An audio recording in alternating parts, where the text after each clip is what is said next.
Est-ce qu'on a des chiffres et que propose-t-il dans son programme, si vous l'avez compris? Alors, sur l'augmentation générale de la délinquance, les indicateurs notamment les violences contre les personnes sont à la hausse. Ça, je ne cesse de commenter ces chiffres toute la journée. Ils ont augmenté régulièrement sur le quinquennat, à une exception qui était l'année très particulière 2020 avec le confinement, qui est une année d'anomalie statistique. Mais sinon, pour le reste, on a une tendance qui est une tendance à l'augmentation sur toute une série d'indicateurs de violence contre les personnes. Concernant les mineurs, bon, la délinquance des mineurs. Les mineurs, c'est 1% de la population carcérale. Hein, c'est 20% de la population française. C'est 13% des mises en cause dans les affaires judiciaires. C'est encore une fois 22% de la population française. Donc les mineurs ne sont pas les principaux responsables de tous les maux. Après, bon, il y a cet angle d'attaque. Ils ne sont pas surreprésentés. Non, clairement pas.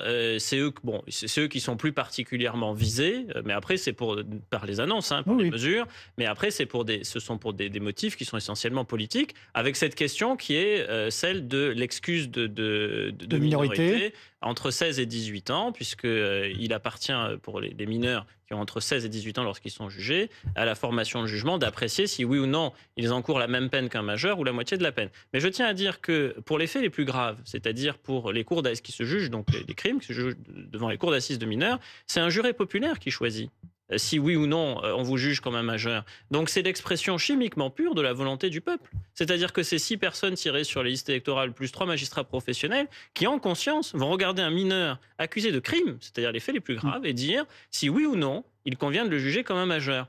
Partant de là, je ne vois pas pourquoi il faudrait supprimer ça. Pourquoi retirer aux Français la possibilité de juger un mineur? D'autant plus, et j'en termine là, qu'on considère que si vous avez 16 ans, vous devez avoir la majorité pénale. Mais alors par contre, conduire, non. Voter, non. Donc en fait, vous n'êtes pas majeur pour tout un tas de sujets, mais par contre, qu'on vous enlève quelque chose rendre des comptes. Qui participe de l'individualisation de votre peine, rendue au nom du peuple français avec 6 jurés tirés sur liste électorale et 3 magistrats professionnels, ça non, bizarrement, là il faut l'enlever.